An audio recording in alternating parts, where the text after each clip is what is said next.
Good morning student. जैसा कि आपका फर्स्ट टर्म कंप्लीट हो गया है और आपका सेकंड टर्म स्टार्ट हो रहा है, तो आपका सेकंड टर्म का फर्स्ट लेसन प्रहेलिका यानी कि पहेलियाँ जो बुझाते हैं वो है। तो स्टार्ट करते हैं बच्चों। वृक्ष ग्रहवासी न च पक्षी राजा, त्रिनेत्रधारी न च शूलपाणी, त्वग्वस्त्रधारी न च सिद्धयोगी, जलम च बिभ्रन घटो न मेघ। बच्चों ये पहली पहेली में आपको बता रहा है जो वृक्ष के सबसे ऊपर रहता है लेकिन वो पक्षी राजा नहीं है। त्रिनेत्रधारी न च शूलपाणी, जो त्रिनेत्रधारी है और जो त्रिशूल को धारण किए हुए होते हैं लेकिन वो शिव जी नहीं है। त्वग्वस्त्रधारी न च सिद्ध योगी, जो चीर वस्त्र धारण किए होते हैं लेकिन वो सिद्ध योगी यानी साधु नहीं है।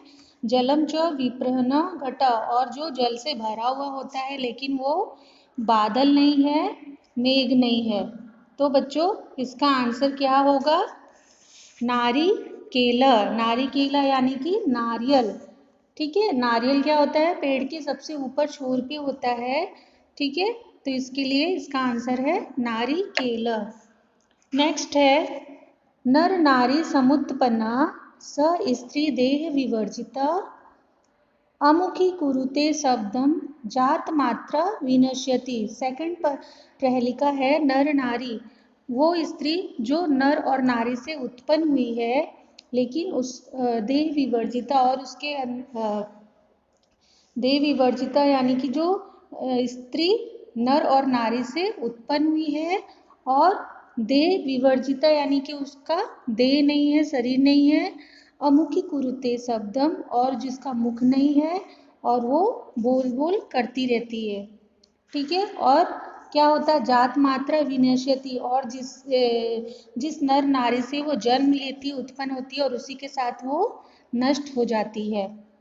तो बच्चों इस प्रहेलिका का अर्थ है चुटकी। चोटिका होता है ना, जो हम चुटकी बजाते हैं अपने थंब और फिंगर से, उसको संस्कृत में हम चोटिका बोलते हैं।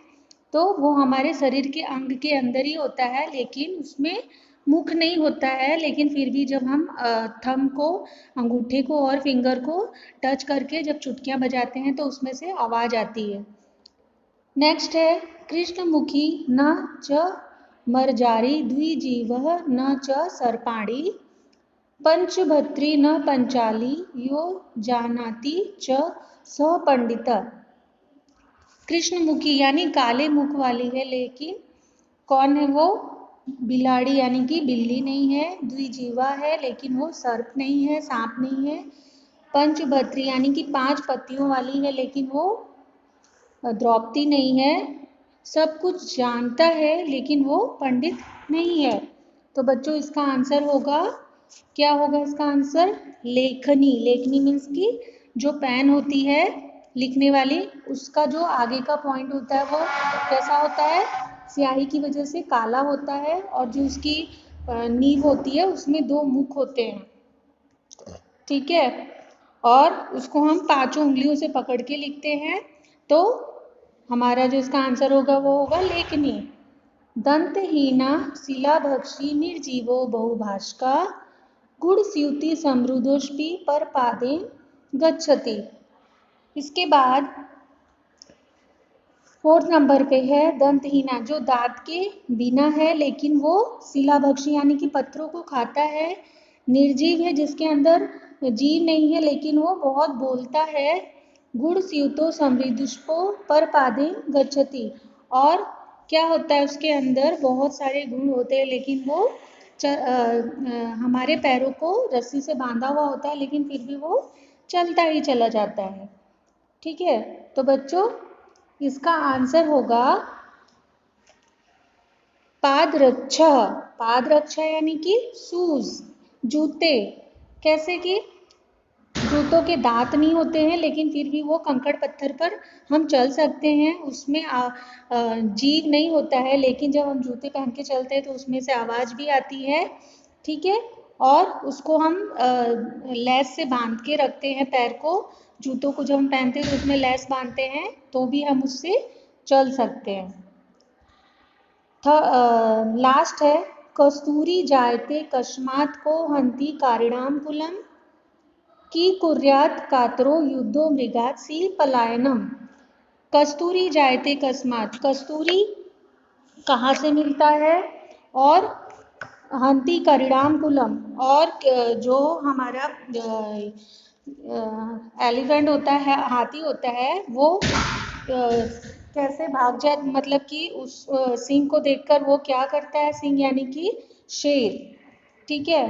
कुर्यात कातरो, और जो कायर लोग होते हैं वो युद्ध में से क्या करते हैं, भाग जाते हैं। ठीक है बच्चों, ये लास्ट वाला जो है ना, ये एक क्वेश्चन है, मतलब कौन क्या करता है ऐसा सब उसमें पूछ रहा है। तो सबसे पहला वाला पूछा है कस्तूरी जायते कस्मात्, यानी कि कस्तूर जो होता है वो हमको कहाँ से मिलता है, तो कस्तूरी हमको हिरन से, यानी कि हिरन जो होता है ना उससे हमको मिलता है।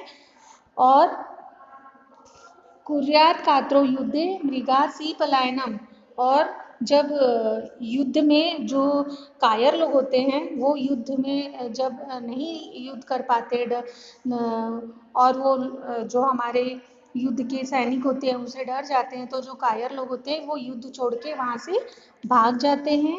और जो मृगात सिंहम पलायनम, और मृगात यानी कि जो हमारा हिरन है, जब वो सिंह को देखता है तो वो क्या करता है, वहाँ से पलायन कर जाता है, यानी कि भाग जाता है।